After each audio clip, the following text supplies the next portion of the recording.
प्रणाम। हर हर महादेव। तो शिव महापुराण के एपिसोड 19 में आज आप सभी साधकों का स्वागत करते हुए आज हम लोग अष्टम खंड कोटि रुद्र संहिता से पठन शुरू करते हैं। तो जैसा कि आज हम सबको पता है कि सावन का तीसरा सोमवार है, तो सभी भक्तों को ओम नमः शिवाय, सभी को सावन के तृतीय सोमवार की हार्दिक शुभकामनाएं। तो इसी के साथ चलिए अब हम लोग अपना पाठ शुरू करते हैं। शिव जी के 12 लिंगों का वर्णन। तो जो शिव जी के 12 ज्योतिर्लिंग हैं उनके विषय में इसमें आज हम लोग पढ़ेंगे। हिमालय में केदारनाथ, सौराष्ट्र में सोमनाथ, उज्जैन में महाकाल, श्रीशैल पर्वत पर मल्लिकार्जुन, ओंकार में परमेश्वर, डाकिनी में भीमा शंकर, काशी में विश्वनाथ, गोमती नदी के तट पर श्री त्रयंबकेश्वर, सेतुबंध में रामेश्वर ज्योतिर्लिंग है।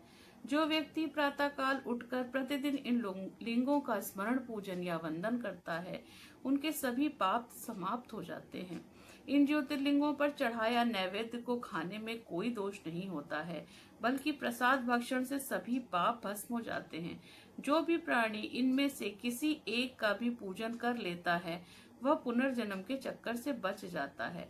भगवान शिव के ज्योतिर्लिंगों की महिमा ब्रह्मा, विष्णु आदि देवता भी में से कोई भी नहीं कर सकता। अब इन लिंगों से उत्पन्न उपलिंगों का वर्णन सुनिए।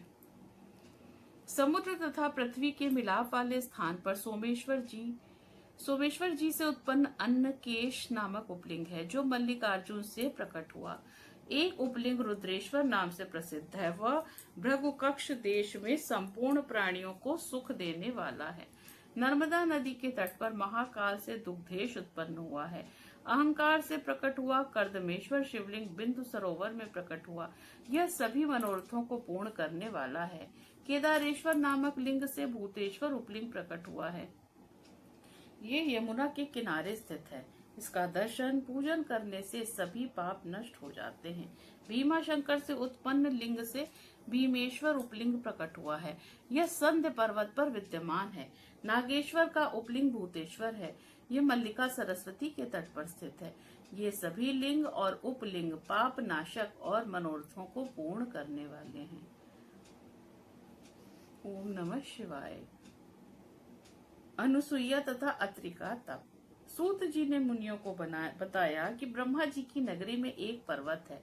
ब्रह्मा जी ने वहां पर मत्त गयंद नामक शिवलिंग की स्थापना की। यह लिंग सभी प्राणियों को संपत्ति देने वाला है। इसके पूर्व दिशा में मनुष्यों के मनोरथों को पूरा करने वाला कोडीहा नाम का शिवलिंग है। पाप नाशनी गोदावरी के तट पर पश्चिम दिशा में पशुपति नाम का शिवलिंग है। वहां से दक्षिण की ओर लोक कल्याणकारी अत्रीश्वर शिवलिंग है, जो सती अनसुईया को आनंद प्रदान करने वाला है। ब्रह्मा जी के पुत्र अत्रि जी ने अपनी पत्नी अनसुईया के साथ वहां पर महान तप किया था।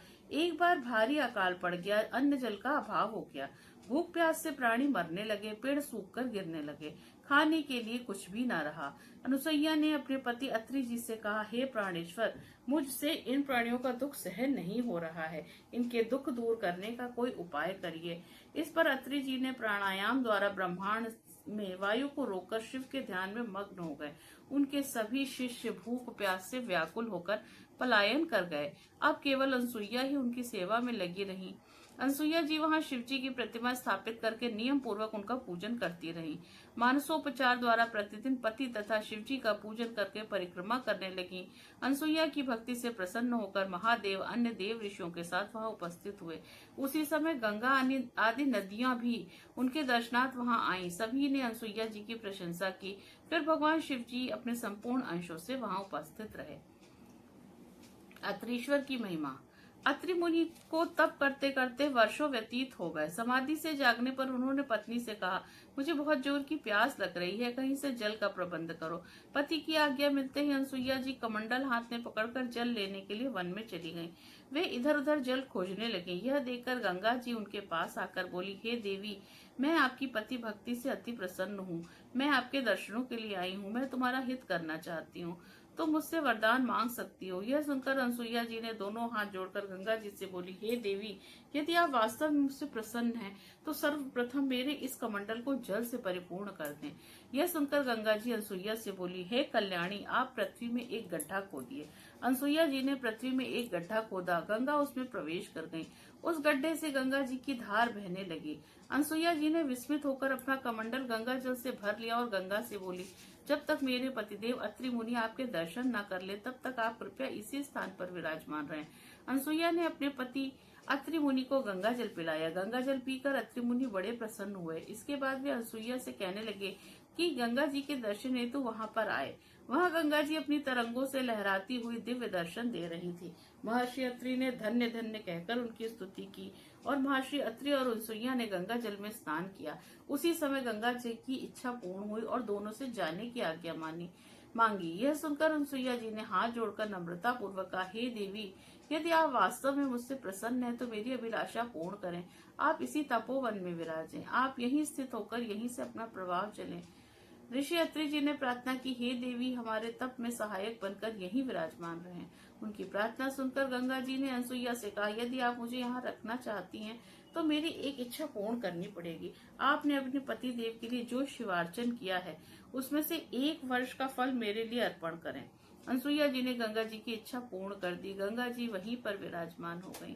तभी भगवान शिव वहां पर प्रकट हुए। पति पत्नी दोनों ने विधि पूर्वक नम्रता से उनकी पूजा अर्चना और स्तुति करते हुए बोले, हे प्रभु, यदि आप प्रसन्न हैं, तो जगदम्बा पार्वती सहित यहाँ पर निवास करने की कृपा करें। इस तपोवन में जो अकाल ग्रस्त है, वर्षा के द्वारा अन्नादि की उत्पत्ति होने लगे तथा चराचर समस्त जीव सुखी हों। शिव जी ने इससे प्रसन्न होकर तथास्तु कहकर अत्रीश्वर के नाम से संसार में प्रसिद्ध हुए। गंगा जी भी वहां पर मंदाकिनी नाम से रहकर प्रसिद्ध हुई। उसी कुंड में गंगा की धारा प्रवाहित होने लगी। अत्रि मुनि का आश्रम सदैव के लिए हरा भरा हो गया। सभी ऋषि लौट आए और वहीं पर रहने लगे। नंदिकेश्वर की महिमा। कालांतर पर्वत पर नीलकंठेश्वर नामक शिवलिंग है, जो भक्तों के लिए कल्याणकारी है। वहां पर एक सुंदर कुंड है, उससे सभी पाप भस्म हो जाते हैं। मुक्ति तो उसमें स्नान करने वाले के अधीन हो जाती है। रेवा नदी के किनारे सदा शिव के असंख्य शिवलिंग स्थापित हैं। उनमें से मुख्य मुख्य लिंगों की महिमा का वर्णन करता हूँ। यहाँ एक आर्तेश्वर नाम का ज्योतिर्लिंग है। ये संपूर्ण पापों को नाश करने वाला है। यहाँ पर परमेश्वर और सिद्धेश्वर नाम के 2 और शिवलिंग विद्यमान हैं। पवित्र रेवा नदी के तट पर तीक्षोश्वर, रामेश्वर, पुंडरीकेश्वर और मंडेश्वर नामक 4 शिवलिंग और भी हैं। इसी तरह नर्मदा नदी के तट पर धुंधुरेश्वर, ललेश्वर, कुंभेश्वर, सोमेश्वर, नीलकंठेश्वर, मंगलेश्वर आदि शिवलिंग हैं। वहां नंदिकेश्वर महादेव तो अनगिनत हत्याओं के पाप को नाश कर भक्ति से सभी कामनाओं की पूरी करते हैं। वहां पर महावीर जी द्वारा स्थापित तपीश्वर लिंग भी स्थापित है। यह लिंग भी अनंत फल के दाता है। ऋषियों ने सूत जी से कहा, हमें नंदिकेश्वर शिवलिंग की महिमा को विस्तार से समझाइए। सूत जी बोले, रेवा नदी के तट पर चारों वर्णों के द्वारा सेवित एक कर्णिका नगरी है। वहां पर एक ब्राह्मण का निवास था। उसके 2 पुत्र थे। वृद्धावस्था में अपनी पत्नी को पुत्रों के पास छोड़कर वह काशी में रहकर तपस्या करने लगा। समय आने पर उसकी मृत्यु हो गई। उसके पुत्रों ने उसका विधि पूर्वक अंत्येष्टि संस्कार एवं श्राद्ध पिंडदान आदि किए। ब्राह्मण की पत्नी के पास जो धन था, उसमें से कुछ अपने पास रखकर धन को दोनों पुत्रों में बराबर बराबर बांट दिया। मृत्यु काल निकट आने पर ब्राह्मण की पत्नी ने दोनों पुत्रों से कहा, मैंने तुम्हारे पिता की तरह काशी में रहकर प्राण छोड़ने का विचार किया था, परंतु ऐसा नहीं हो सका। अब मेरे मरने के बाद मेरा श्राद्ध, पिंडदान आदि काशी जाकर करना और मेरी अस्थियां भी काशी जाकर गंगा में प्रवाहित कर देना। उसके सुबाद नामक पुत्र ने माता को विश्वास दिलाया कि जैसा आप चाहती हैं वैसा ही होगा। बेटे से आश्वासन की बात सुनकर शिव जी का ध्यान करती हुई ब्राह्मण की पत्नी शिवलोक को प्राप्त हो गई। यह देखकर दोनों पुत्र शोकाकुल होकर रोने लगे। सभी कुटुंबी व पड़ोसी वहां एकत्र हो गए। पुत्रों ने अपनी माता का अंतिम संस्कार किया तथा एक पुत्र सुबाद ने माता की इच्छा अनुसार उनकी अस्थियां काशी ले जाकर गंगा नदी में प्रवाहित कर दी और वहां पिंडदान व श्राद्ध आदि किए। मार्ग में सुबाद ने 20 योजन मार्ग तय कर सूर्यास्त के समय एक ब्राह्मण के घर में रात्रि विश्राम किया। प्रातः उठकर संध्या वंदन तथा पूजा की। रास्ते की थकान व न उतरने के कारण उसे अपने अनुचर के साथ यह दिन भी कहीं व्यतीत किया। रात्रि आने पर एक अद्भुत घटना हो गई। उस घर का स्वामी उस दिन शाम के समय कहीं बाहर जाने को तैयार हुआ तो उसे याद आया कि आज मैंने गाय का दूध नहीं दुहा है। इस पर वह अपनी पत्नी से बोला, दूध निकालने के लिए बर्तन लाओ और खूंटों से बछड़ा खोलो। यह सुनते ही उसके पति को दूध निकालने के लिए बर्तन दिया और बछड़ा खोलकर गाय के पास ले आए। कहीं बछड़ा अधिक दूध न पी ले, यह सोचकर बछड़े को गाय के थनों से हटा दिया। इससे बछड़ा खूब उछलने कूदने लगा। ब्राह्मण के अधिक रोकने के प्रयत्न करने पर उसके पांव में ठोकर लग गई। इस पर ब्राह्मण ने बछड़े को मार पीट कर दूध निकाला और अपने कार्य के लिए चल पड़ा। गाय बछड़े के लिए बहुत दुखी थी, वह रंभा रही थी। यह देखकर बछड़े ने माता को धैर्य बंधाते हुए कहा, तुम रो मत, धैर्य रखो, यह सब कर्मों का खेल है। जो जैसा करता है वैसा ही फल पाता है। मुझ निरपराध को मारने का फल इससे अवश्य मिलेगा। बछड़े की बात सुनकर गाय शोकाकुल होकर बोली, मैं बड़ी हतभागिनी हूँ। मुझे तभी शांति मिलेगी जब मैं इस ब्राह्मण से बदला ले लूंगी। मेरी तरह यह भी दुख भोगेगा। बछड़ा कहने लगा, हम अपने पूर्व जन्म के पापों का फल भोग रहे हैं, जो पशु बनकर यहाँ तरह तरह के फल भोग रहे हैं। अब यदि इस जन्म में ब्राह्मण को मारोगी तो पाप लगेगा। यह ब्रह्म हत्या तो महापापों में आती है। इसलिए माताजी, आप धैर्य धारण कर शुभ कर्म करो, पाप कर्म में प्रवृत्त न हो। बछड़े की बात सुनकर गाय बोली, हे पुत्र, तुम मुझे ज्ञान की बातें समझा रहे हो, तुम्हारा कथन सत्य है, परंतु गाय का सताने को भी ब्राह्मण को दंड मिलना चाहिए। मैं प्रातः काल होते इसका नाश कर दूंगी। ब्रह्म हत्या के पाप को भी दूर करने का मैं उपाय जानती हूँ। मैं वहां जाकर ब्रह्म हत्या का भी निवारण कर लूंगी। यह सुनकर बछड़ा शांत हो गया। इधर ब्राह्मण, जो अपनी माता की अस्थियां काशी ले जाने वाला था, वह गाय और बछड़े का संवाद सुन रहा था। उसने सोचा कि मैं प्रातः काल देखूंगा कि गाय किस प्रकार ब्राह्मण से बदला लेती है तथा किस प्रकार स्वर्ग या नरक लोक में जाकर ब्रह्म हत्या के पाप को दूर करेगी। प्रातः काल घर के स्वामी ने अपने पुत्र से कहा, मुझे एक आवश्यक कार्य के लिए बाहर जाना है, तुम गाय का दूध निकाल लेना। इस प्रकार बोलकर ब्राह्मण घर से बाहर चला गया। ब्राह्मण पुत्र ने खूंटे से बछड़ा खोल दिया और गाय को धोने की तैयारी करने लगा। लड़के की माता भी वहां पहुंच गई। रात्रि की तरह ही ब्राह्मण पुत्र ने बछड़े की पिटाई की। यह देखकर गाय को गुस्सा आ गया। उसने अपने दोनों सींगों को ब्राह्मण के बेटे की बगल में मार दिया। इससे वह बेहोश होकर पृथ्वी पर गिर पड़ा। यह देखकर उसकी माता ने शोर मचा दिया। आस पड़ोस के व्यक्ति एकत्र हो गए। उसका पिता भी शोर सुनकर भाग कर आया। वह पुत्र को बेहोश देखकर रोने लगा। थोड़े समय बाद बच्चे के प्राण निकल गए। चारों ओर हाहाकार मच गया। गाय को ब्राह्मण ने डंडे से पीटकर घर से निकाल दिया। गाय का बछड़ा भी उसके पीछे पीछे चल पड़ा। ब्रह्म हत्या के कारण गाय का रंग सफेद से काला हो गया। यह देखकर सब लोग विस्मय करने लगे। यह सब देखकर सुबाद नाम का पथिक भी आश्चर्यचकित होकर उनके पीछे पीछे चल दिया। धीरे धीरे गाय नर्मदा के तट पर पहुंच गई। वहां पर नंदिकेश्वर विराजमान थे। गाय नर्मदा के जल में घुस गई। उसने जल में कई गोते लगाए। उसका काला रंग धुलकर फिर से सफेद रंग की हो गई। सुबाद गाय के रंग के बदलने से आश्चर्यचकित हो गया। वह नित्य कर्म से निपटकर काशी की ओर चल पड़ा। गाय भी अपने पूर्व स्थान को चली गई। काशी के लिए जाते समय सुबाद को रास्ते में एक सुंदरी सर्वालंकारों से सुसज्जित मिली। वह मंद मंद मुस्कुराती हुई सुबाद के पास आकर बोली, हे मान्यवर, आप अत्यंत खुश दिखाई दे रहे हैं। आप कहाँ से आ रहे हो और कहाँ जा रहे हो? सुबाद ने उसे अपना सारा हाल बता दिया। उसने बताया कि मैं अपनी माता की अस्थियां काशीपुर में गंगा जी में प्रवाहित करने जा रहा हूँ, क्योंकि मरते समय मेरी माता की यही आज्ञा थी। यह सुनकर युवती बोली, हे ब्राह्मण देवता, आप बहुत भोले हो। अब यहाँ कहाँ कहाँ भटकते फिरोगे? यह तीर्थ तो बहुत पवित्र है, इसलिए अस्थियों को इसी तीर्थ में प्रवाहित कर दो। यहाँ पर प्रतिवर्ष वैशाख शुक्ल सप्तमी को गंगा जी भी आती हैं और आज वही पवित्र तिथि है, इसलिए देर मत करो। इतना कहकर वह स्त्री वही अंतर ध्यान हो गई। यह सुनकर सुबाद अपने सेवक के साथ इस पवित्र नदी पर लौट आया और अस्थियों को नदी में प्रवाहित कर दिया। अस्थियों के प्रवाहित करते ही एक आश्चर्यजनक घटना घट गई। उसने देखा कि उसकी माता दिव्य शरीर धारण करके उससे कह रही हैं कि तुम धन्य हो जो तुमने मुझे सद्गति प्रदान करने में सहायता प्रदान करी। तुम हमेशा सुखी रहोगे, तुम्हें किसी चीज की भी कमी नहीं होगी। तुम दीर्घायु वाले होगे तथा तुम्हारा वंश वृद्धि को प्राप्त होगा। इस प्रकार उसकी माता सुबद को आशीर्वाद देती हुई शिवजी के धाम को विमान पर आरूढ़ होकर चली गई। सुबाद भी अपने घर को प्रस्थान कर गया। सूत जी ने ऋषियों से कहा, आप हमें यह चरित्र बताने की कृपा करें कि गंगा जी प्रति वर्ष वैशाख शुक्ल सप्तमी को नर्मदा नदी में किस लिए आती हैं। सूत जी ने बताया, हे ऋषियों, एक ब्राह्मण था। उसकी पत्नी का नाम ऋषि था। वह नर्मदा नदी के तट पर रहती थी। उसका पति पूर्व जन्म के पापों के कारण तरुण अवस्था में ही मर गया था। उस बाल विधवा ने नंदिकेश्वर महादेव की बड़ी तपस्या की। वह शिव जी के ध्यान पूजन भजन में तल्लीन रहने लगी। वह पार्थिव लिंग बनाकर तपस्या में लीन रहती थी। एक दिन एक दुष्ट असुर उधर आ निकला। वह बहुत ही शक्तिशाली तथा मायावी था। उसकी दृष्टि बाल विधवा तपस्विनी पर पड़ गई। वह उसके रूप पर मोहित हो गया तथा तरह तरह के प्रलोभन देने लगा। उसने कामान होकर अपनी वासना की तृप्ति के लिए उससे कहा। तपस्विनी ने उसकी ओर देखा तक नहीं। अब वह असुर ने अपनी माया द्वारा डरावने रूप दिखाने प्रारंभ कर दिए और उसे पकड़ने के लिए दौड़ा। वह डर कर शिवलिंग से चिपट गई और शिवजी से प्रार्थना करने लगी। उसकी आर्त पुकार सुनकर भगवान शिव जी प्रकट होकर हाथ में त्रिशूल धारण किए उस दुष्ट को वहीं भस्म कर डाला। इसके पश्चात उसे सौम्य रूप में दर्शन देकर वरदान मांगने को कहा। वह ब्राह्मणी हाथ जोड़कर प्रार्थना करने के बाद विनीत स्वर में बोली, प्रभु आप भक्तों के रक्षक और शरणागत वत्सल कहलाते हैं। आपके चरण कमलों में मेरा बार बार प्रणाम स्वीकार हो। मेरी हार्दिक इच्छा है कि आप इसी पार्थिव लिंग में सदैव विराजमान रहें और आपके चरणों में मेरी भक्ति सदा बनी रहे। शिव जी बोले, हे देवी, तुम्हारी अभिलाषा अवश्य पूरी होगी। इधर पतित पावनी गंगा जी भी लहराती हुई दिव्य रूप धारण कर ब्रह्माणी के पास आकर बोली, हे कल्याणी, मैं तुमसे प्रसन्न हूँ।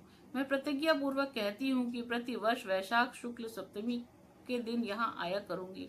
इसी कारण यह भी है कि जहाँ भोले शंकर का निवास हो जाता है वहाँ मेरा आगमन परम आवश्यक है। गंगा जी का यह कथन सुनकर ब्रह्माणी अति प्रसन्न हुई। भगवान भोलेश्वर तभी से इस पार्थिव लिंग में विराजमान हो गए। तभी से ये वैशाख शुक्ल सप्तमी के दिन गंगा जी वहाँ आने लगे। तभी से यह तीर्थ नंदिकेश्वर नाम से प्रसिद्ध हुआ। चंडाली की मुक्ति। चंडाली पूर्व जन्म में एक ब्राह्मण कन्या थी। उसका नाम सौमिनी था। विवाह योग्य होने पर उसका विवाह एक श्रेष्ठ ब्राह्मण के साथ कर दिया गया। विवाह के पश्चात वह भोग विलास में पड़ गई। इस कारण उसका पति रोगी बन गया। इस कारण कुछ दिन के पश्चात उसके पति की मृत्यु हो गई। पति की मृत्यु के पश्चात उसकी भोग लिप्सा और भी बढ़ गई। परिणाम स्वरूप वह एक वेश्या बन गई। उसके परिवार वालों को यह सहन नहीं हुआ और उसकी चोटी को पकड़कर घसीटते हुए एक निर्जन वन में छोड़ आए। वह वन में घूमते घूमते एक शूद्र के घर पहुंच गई। शूद्र उसको देखकर उसकी काम वासना जागृत हो गई। वह भी यही चाहती थी। दोनों पति पत्नी बनकर रहने लगे। वह शूद्र के साथ रहकर मांस, शराब आदि का प्रयोग करने लगी। इससे उसकी काम वासना और तीव्र होती गई। उसको शूद्र से एक कन्या उत्पन्न हुई। एक दिन उसका शूद्र पति किसी काम से बाहर गया हुआ था। रात में इसकी मांस खाने की इच्छा हुई। वह शराब पीकर हाथ में तलवार लेकर किसी मेढ़े को मारने के लिए बाहर निकली। उसकी खिरक में गाय का बछड़ा और मेढ़ा दोनों आसपास बंधे थे। रात का समय था। शराब के नशे में धुत होने के कारण वो होश में नहीं रही। अतः गलती से उसने बछड़े को काट डाला और उसे घर ले आई। घर लाकर उसे पता चला कि उसकी गलती से मेढ़े की जगह बछड़े को काट डाला। इससे उसको बड़ा पश्चाताप होने लगा, परंतु मांस की लालसा तथा भूख के कारण उसे भूनकर खा गई। समय आने पर उस दुष्टा की मृत्यु हो गई। यमदूत उसे बांधकर यमलोक में ले गए। यमराज ने उसे गौ हत्यारी जानकर तरह तरह की यातनाएं दी। इसके बाद उसका जन्म शूद्र चांडाल के यहाँ हुआ। उसे भयानक कोढ़ का रोग लग गया और वह जन्म लेती ही अंधी थी। उसके पास कोढ़ होने के कारण कोई नहीं आता था। एक दिन भूख प्यास से व्याकुल घूमते हुए उसे कुछ यात्रियों को देखा। वह उनके पास भिक्षा हेतु गई। यात्रीगण उस समय भगवान शिव के दर्शनों की बातें कर रहे थे। वे आपस में वार्तालाप कर रहे थे कि माँ कृष्णा चतुर्दशी को शिवजी के दर्शन अवश्य करने चाहिए। अब वहां पहुंचकर उनके दर्शन अवश्य करेंगे। यह सुनकर चंडालिनी ने भी उस दिन शिवजी के दर्शन करने का निश्चय कर लिया। वह रास्ते में भीख मांगते हुए गोकर्ण तीर्थ में पहुंच गई। माँ कृष्ण चतुर्दशी को वह प्रतीक्षा करने लगी। जब एक दिन शेष रह गया तो वह दुखियारी भूखी प्यासी एक वैश्य के दरवाजे पर पहुंची। उस समय वैश्य के हाथ में बेल की मंजरी थी। उस वैश्य ने भिखारिन की आवाज सुनकर उसकी झोली में बेल की मंजरी को लाकर पटक दिया। भूखी प्यासी भिखारिन चंडालिनी ने झोली में हाथ डालकर बेल की मंजरी को बाहर फेंक दिया। वह बेल की मंजरी पृथ्वी पर नाक गिरकर शिवजी के लिंग पर जाकर पड़ी। उस बेल मंजरी के शिवजी के छू जाने पर चंडाली के समस्त पाप नष्ट हो गए। इस दिन माँ कृष्ण चतुर्दशी थी। उस दिन उसे भीख में कुछ भी नहीं मिला था। इससे उसका निराकार चतुर्दशी का व्रत हो गया। भूख के कारण वह रात भर जागती रही। इससे उसका रात्रि जागरण हो गया। शिव जी की इच्छा अनुसार उसी दिन उसकी मृत्यु हो गई। शिव जी की कृपा से वह विमान में बैठकर शिवलोक को चली गई। तो आज के लिए कथा को यहीं पर विराम देते हैं। कल से फिर हम लोग आगे से पढ़ना शुरू करेंगे। हर हर महादेव। ओम नमः शिवाय सभी को।